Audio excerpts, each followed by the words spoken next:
अस्सलाम वालेकुम। अच्छा जी, प्रोबेबिलिटीज में हमने अभी तक अगर देखा जाए तो ओ लेवल की प्रोबेबिलिटी रिवाइज की एक लेक्चर में, और नेक्स्ट जो टू लेक्चर्स थे उसमें हमने म्यूचुअली एक्सक्लूसिव इवेंट्स और इंडिपेंडेंट इवेंट्स को डिस्कस किया। तो आज हम स्टार्ट करेंगे next, which is conditional probability.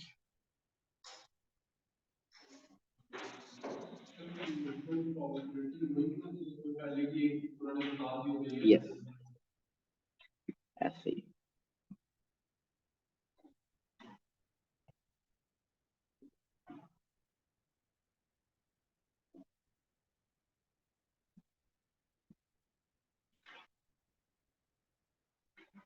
So conditional probability,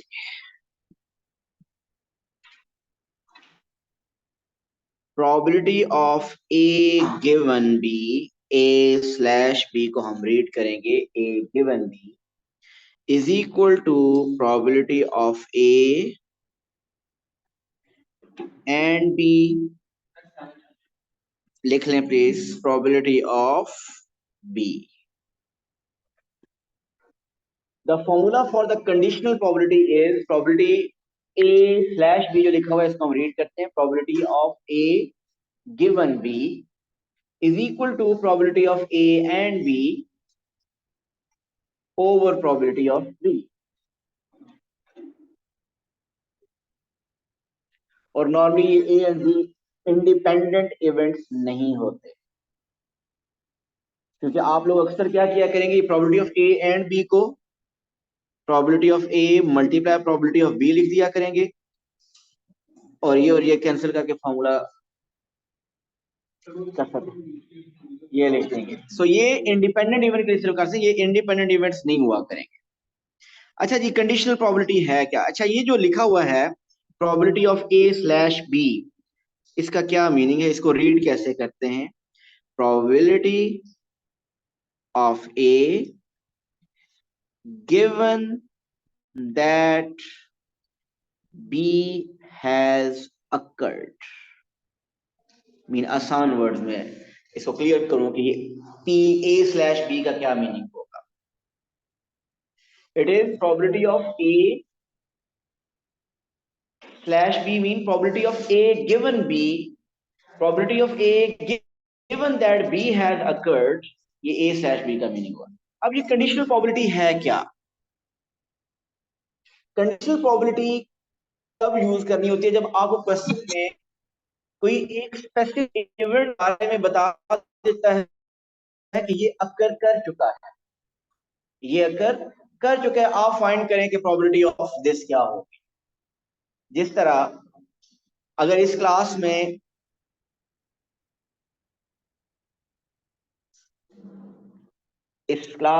अगर हूं, इस केस बनाया जाए,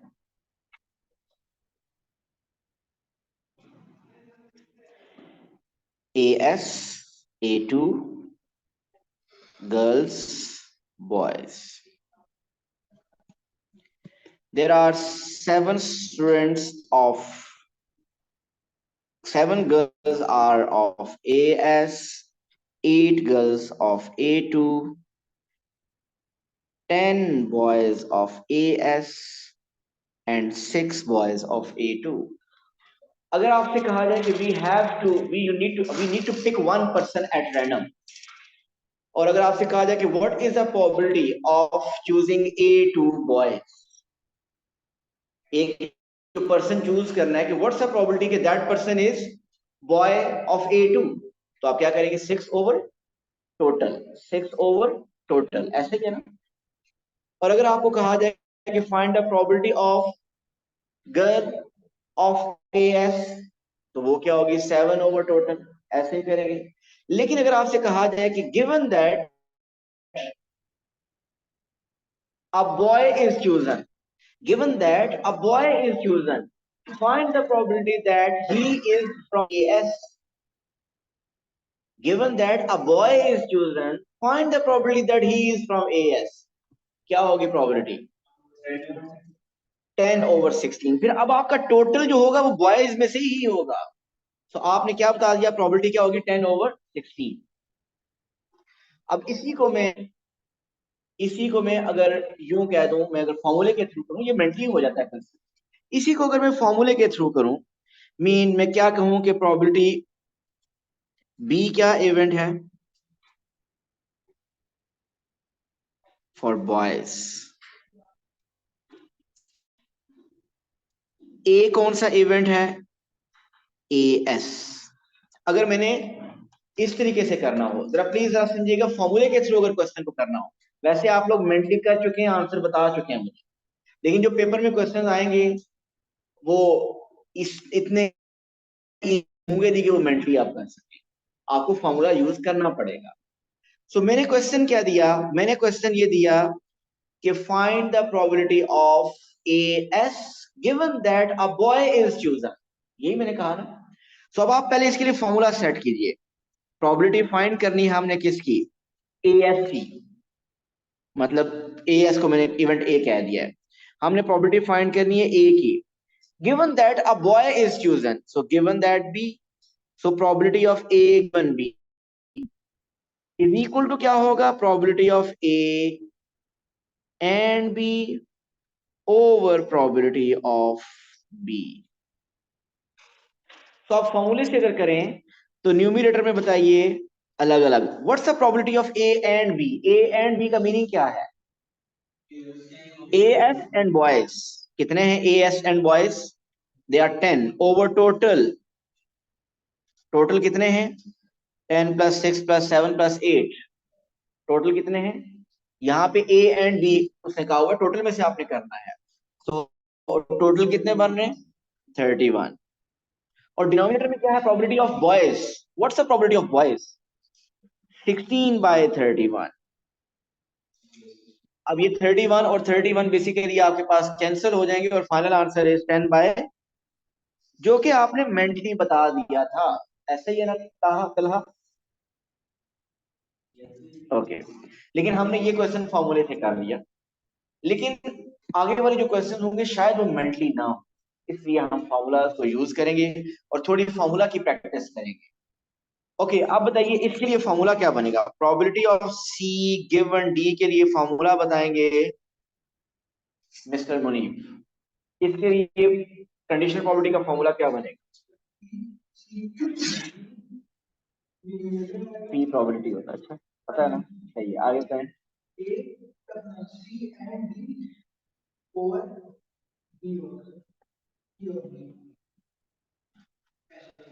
तो probability of C given D के लिए फॉर्मूला बन जाएगा, डिनोमिनेटर में प्रोबेबिलिटी ऑफ डी आएगा जो गिवन है, और numerator probability of C and D, C intersection D भी कह सकते हैं इसको। तो अगर उसने कहा कि it is given that probability of P over Q, mean P given Q, Ahmad formula,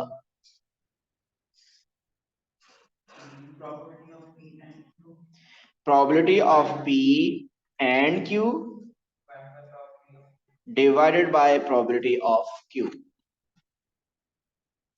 सो अब देखते हैं कंडीशनल प्रोबेबिलिटी के क्वेश्चन पेपर में कैसे आते हैं, और डायरेक्ट हम पास पेपर से ही क्वेश्चन करते हैं। सो जिस क्वेश्चन में कंडीशन दे देगा, गिवन दैट कुछ कह देगा, given that this is given, given that this has occurred, तो आप समझ जाएंगे कि ये कंडीशनल प्रोबेबिलिटी का क्वेश्चन है।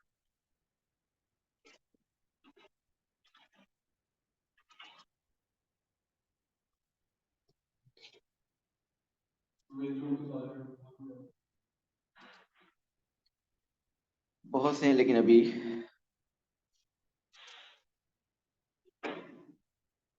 ओके जी, first we are going to attempt May June 2007।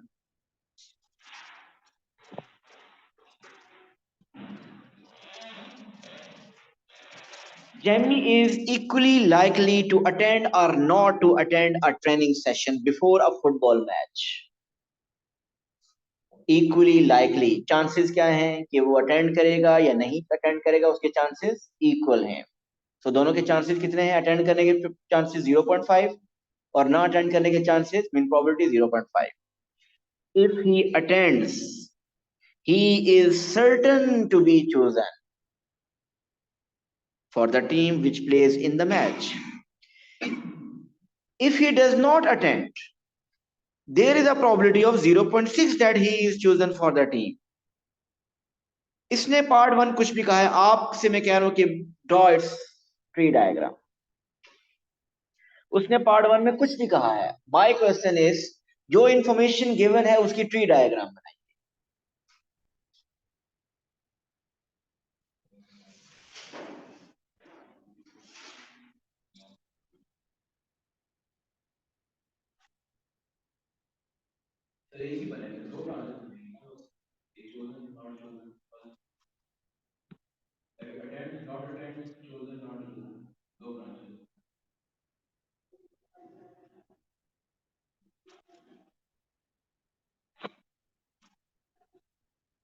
Okay, start में उसकी 2 पॉसिबिलिटीज है.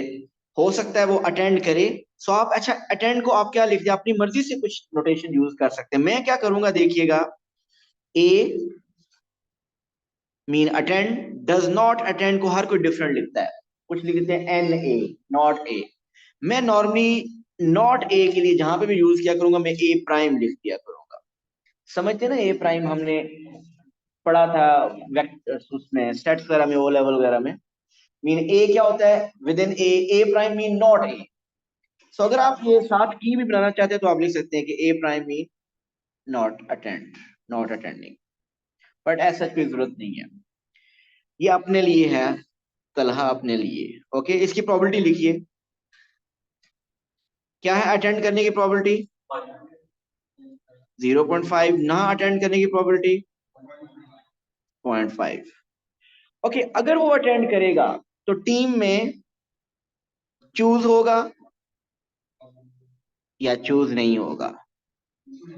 ए प्राइम अगर अटेंड नहीं करता, चूज होगा या चूज नहीं करता होगा. तो इनकी प्रोबेबिलिटीज लिखते हैं. अगर वो अटेंड करता है तो he is certain to be chosen. Mean probability उसकी क्या होगी, 1 होगी. सो इसकी प्रोबेबिलिटी 1 है और इधर फिर प्रोबेबिलिटी 0 होगी. और अगर वो अटेंड नहीं करता, फिर चूज होने की प्रोबेबिलिटी 0 पॉइंट, नॉट चूज होने की 0.4 है. ठीक हो गया. तो अगर क्वेश्चन स्टार्ट करने से पहले फिर आप ट्री डायग्राम बना रहे हैं तो फिर अब आपके लिए क्वेश्चन पार्ट 1 और 2 दोनों बहुत इजी हो जाएंगे. अब बताइए, part 1 says find the probability that Jamie is chosen for the team. 0.5 सो इसमें 2 केसेस आ रहे हैं. कौन कौन से 2 केसेस हैं? सो एक ये केस है, attend and chosen. Second, not attend and chosen. So attend and chosen को आपस में मल्टीप्लाई करिए, plus not attend and chosen को प्लस कीजिए, तो आपके पास आएगा. सो probability of chosen 0.5 into 1 plus 0.5 into 0.6. Branch हमेशा सब ब्रांच के साथ मल्टीप्लाई होती है और न्यू ब्रांच प्लस के साइन के साथ स्टार्ट होती है. तो ये final answer 0.8. So probability that he is chosen for the match is 0.8. Second part. Find the conditional probability that Jamie attended the training session. तरह छोड़ दें कैलकुलेटर, सामने देखें. Find the probability that Jamie attended the session, training session. ये probability find करनी है कि वो अटेंड कर रहा है. Given क्या है? Given that he was chosen for the team. पहले फॉर्मूला जनरेट करना है हमने. बताइए इसका फॉर्मूला क्या बनेगा? प्रोबेबिलिटी ऑफ, गिवन क्या है? Given that he is chosen, तो स्लैश के बाद क्या लिखेंगे? C. Given that he is chosen. Find किसकी करनी है? Probability that he attend the session. A. पहले मुनीब, ये लेफ्ट साइड अगर आपने सही बना ली तो आपका क्वेश्चन हो जाएगा, और ये चांसेस ये है कि लेफ्ट साइड ही हम गलत करेंगे. क्या था question? Find the probability that he attended the session. A attend की फाइंड करनी थी, और given that he is chosen, so slash के बाद सी. अब इसका फॉर्मूला राइट साइड बताइए, probability of A and C over probability of C. आप इसकी प्रोबेबिलिटी फाइंड कीजिए। अगर आप देखें तो डिनोमिनेटर की प्रोबेबिलिटी ऑफ सी हम पार्ट 1 में कर चुके हैं, वो 0.8 थी, और न्यूमिनेटर में ए एंड सी करना है। ये कौन सी आउटकम है? ए एंड सी। आप याद रखिए, अगर सुन ले, अभी डिनोमिनेटर में आपकी हो सकता है 2 ब्रांचेस आ रही हो, 3 आ रही हैं, 4 आ रही हो, जितनी भी आ रही। न्यूमिनेटर में उन्हीं में से कोई 1, 2 या 3 ब्रांचेस होंगी, वो उससे बाहर नहीं हो सकती, क्योंकि given that he is chosen, तो उन्हीं में से आपको फाइंड करनी है probability that he attend. So attend and chosen, so 0.5 into 1. So what's the answer? 5/8, या अगर आप इसको 3 सिग्निफिकेंट फिगर में एग्जैक्ट आता है ये 0. So the probability is 0.625. ठीक हो गया? सो कंडीशनल प्रोबेबिलिटी क्वेश्चन इतना मुश्किल आप देखेंगे कि नहीं होंगे।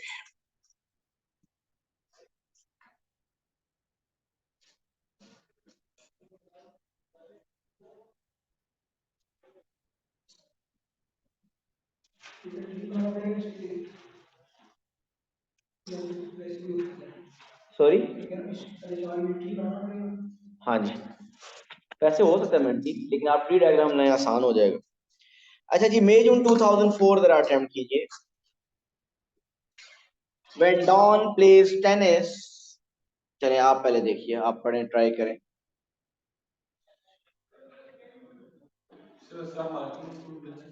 मैं भी देख लेता हूं।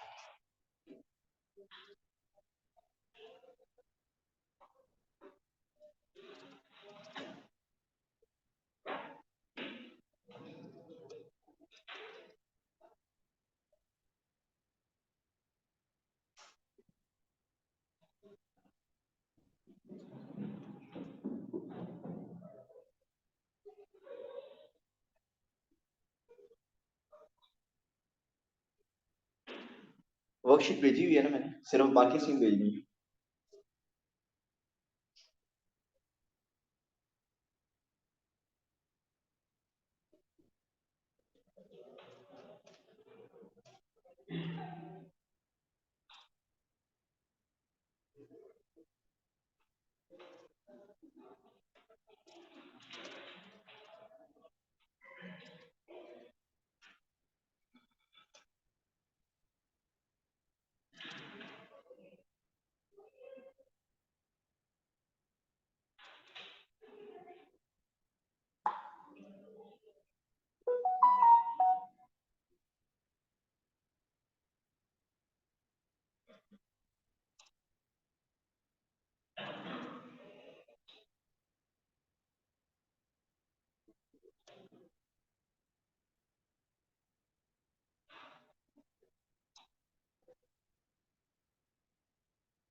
सर ये वर्कशीट कब तक सबमिट करवानी है? कल तक। अब सोच रहे हो, ना ही पूछता तो बेहतर। नहीं सर, अभी करने बैठता हूँ मैं। ठीक हो गया। आपने लास्ट 2 लेक्चर्स लिए हैं इसके?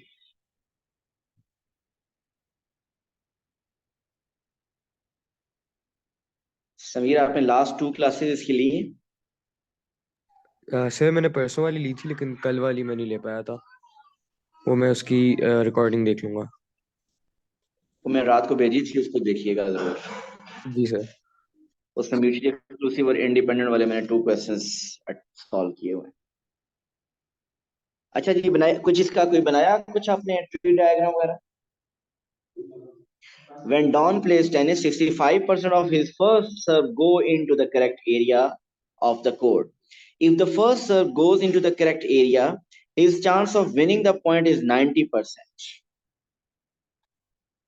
If his first serve does not go into the correct area, Don is allowed a second serve. and of these 80% go into the correct area. If the second serve goes into the correct area, his chance of winning the point is 60%. If neither serve goes into the correct area, Don loses the point. Draw a tree diagram to represent this information using, okay जी चलें जी, tree diagram के लिए जगह,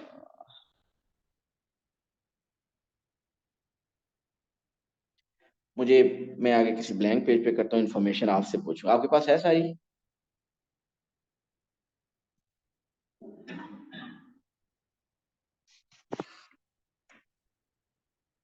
okay जी, first serve करेगा, first serve goes into the correct area 1C, मैं इसको अपनी notation use कर रहा हूँ, और फर्स्ट सर्व अगर वो करेक्ट नहीं जाती तो first serve does not go into the correct area. इस क्वेश्चन में उसने ट्री डायग्राम खुद बनाने के लिए कहा है, तो आपको बेहतर, ये आप अपने लिए नहीं कर रहे, एग्जामिनर के लिए आप कर रहे हैं। तो इसमें अगर आप ये सी क्या है, 1C क्या, अगर साथ लिख दें की बना के तो बेहतर होगा। इसकी प्रोबेबिलिटी क्या है करेक्ट एरिया में जाने की?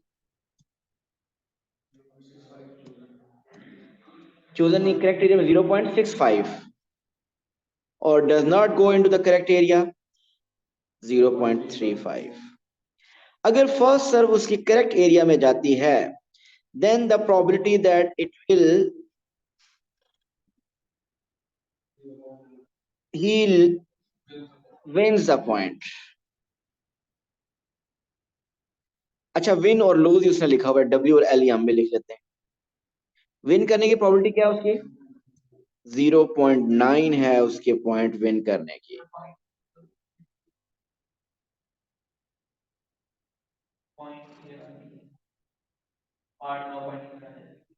मुझे नहीं समझ आ रही क्या कह रहे हैं, पॉइंट किधर है? विन और लॉस लिख, नहीं वो डेसिमल की बात है, वो पॉइंट के विन करने की बात, पॉइंट तो लूज, पी से पॉइंट लूज पॉइंट विन दोनों हो सकते हैं। हाँ चलें ठीक है, सही है, आप साथ की बना दीजिएगा की है क्या है, लेकिन विन और लॉस वैसे क्लियर ही पता चल रहा है। लॉस लूज करने की प्रोबेबिलिटी 0.1 हुई। अगर फर्स्ट सर्व उसकी, अच्छा ये तो हो गया, अगर फर्स्ट सर्व उसकी करेक्ट एरिया में नहीं जाती, then he is allowed for second serve. So second serve भी क्या होगी, goes into the correct area. So second serve goes into the correct area, second serve does not go into the correct area, उसकी probability क्या है? Second 80% mean 0.8 और 0.2, और अगर second सर्व उसकी करेक्ट एरिया में जाती है, then what are the chances of winning? Win and lose. So win करने की प्रोबेबिलिटी बताइए क्या है?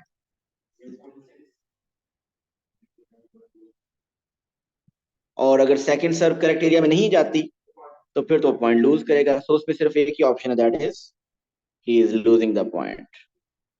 लूज करने की प्रोबेबिलिटी 1, फिर तो 100% लूज करेगा ना भाई।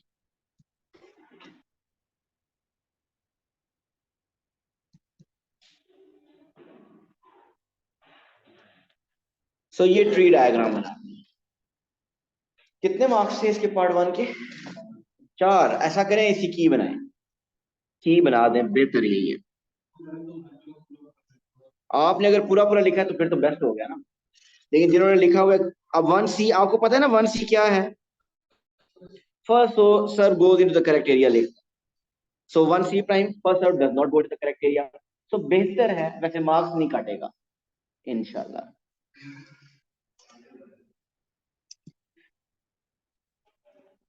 अच्छा जी, पार्ट 1 में कोई मसला हो गया, सबका क्लियर है? ट्री डायग्राम तो बन गई। अब आते हैं इसका सेकंड पार्ट, देखते हैं क्या था।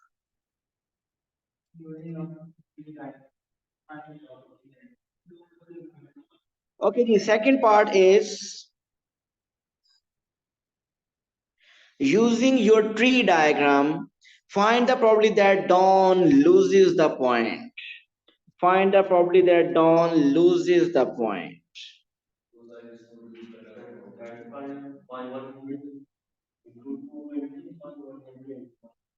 Yes.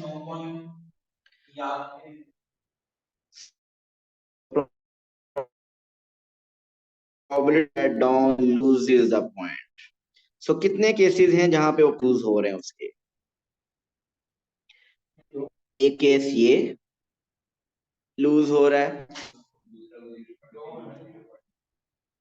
दूसरा ये केस है इसमें पॉइंट लूज हो रहा है, और तीसरा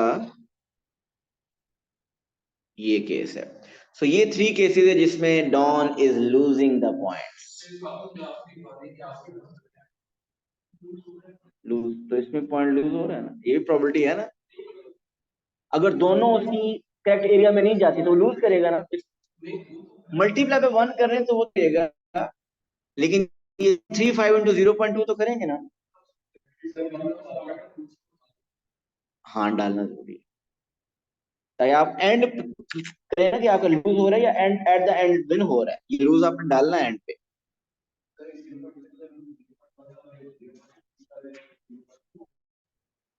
सब सो ये होगा 0.65 इंटू 0.1, यहाँ पे एक केस ये है लूज होने वाला, प्लस 0.35 इंटू 0.8 इंटू 0.6, ये दूसरा केस है।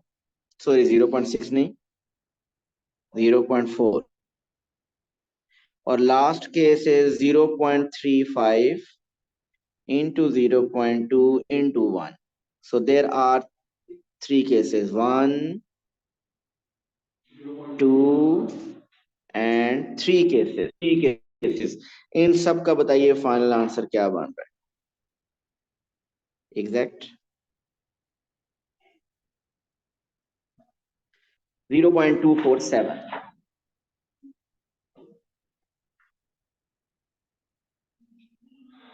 आगे चले थर्ड पार्ट की तरफ। चांसेस यही है कि थर्ड पार्ट कंडीशनल प्रोबेबिलिटी के होंगे।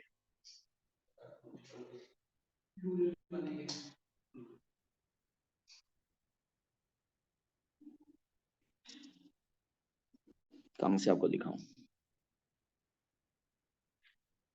ये वो टॉप पे थर्ड पॉइंट आ गया, अभी आएगा। Third part is here. Okay, the question is find the conditional probability that Don first went into the correct area given that he loses the point. Formula generate करें पहले। Find the conditional probability that Don's first serve went into the correct area given that he loses the point.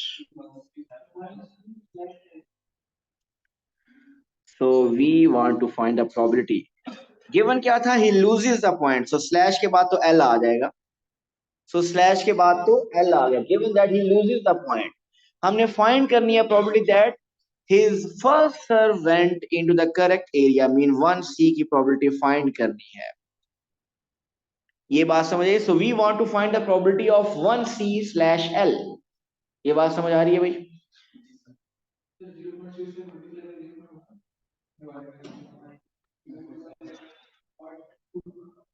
So we want to find the probability of that his first serve goes into the correct area given that Don loses the point. So formula बनाइए, क्या बनेगा? बनेगा probability of 1C and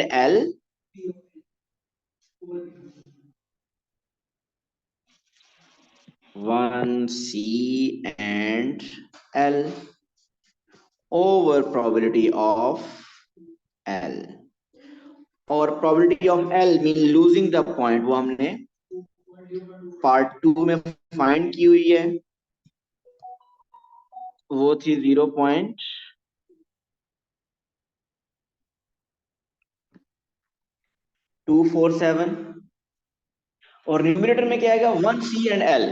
first serve goes into the correct area and loses the point. Is that the only case? Yes. देखिए मैंने कहा था कि denominator में 2-3 केसेस हैं, उन्हीं में से कोई एक या दो ऊपर आएंगे। सो डिनोमिनेटर में जो 3 केसेस है उन्हीं में से एक केस ऊपर आ रहा है। So first serve goes into the correct area and loses the point. So ये एक ही केस है, mean 0.65 into 0. And the final answer is 5/90, इसको 319, इसको 3 सिग्निफिकेंट फिगर में बताएं।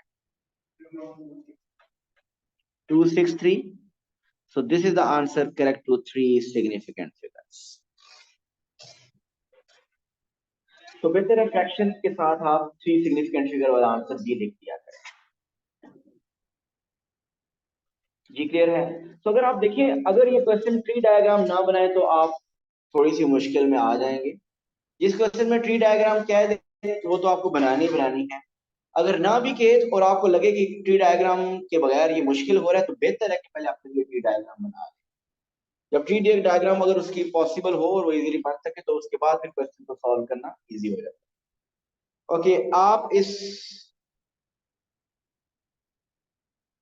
वर्कशीट के पहले 10 तो मेरे हो ही चुके होंगे, 2-3 दिनों से हम कर रहे हैं। मई जून 2002, 3, 4, 5 हम कर चुके हैं। 2006, 7, 8, जून 2009। आप ऐसा कीजिए कि अक्टूबर नवंबर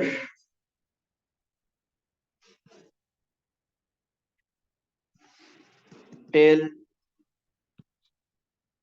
अक्टूबर नवंबर 2004 अटेम्प्ट करने। ये मैं 10, 12, 15 नहीं बनेंगे, इससे ज्यादा नहीं बनेंगे। और ये क्लास हमारी अब क्या स्टार्ट से वर्कशीट यहाँ से स्टार्ट होती है, तो हम 6 o'clock की क्लास स्टार्ट कर देते हैं। अब नमाज की ब्रेक इस क्लास के बाद होती है, इसलिए आप 6 o'clock ज्वाइन कर लिया करें। Thank you so much, Allah Hafiz. Sir कि कितने आपने हमने आज कितने क्वेश्चन कल कितने क्वेश्चन सबमिट करवाने हैं वर्कशीट के?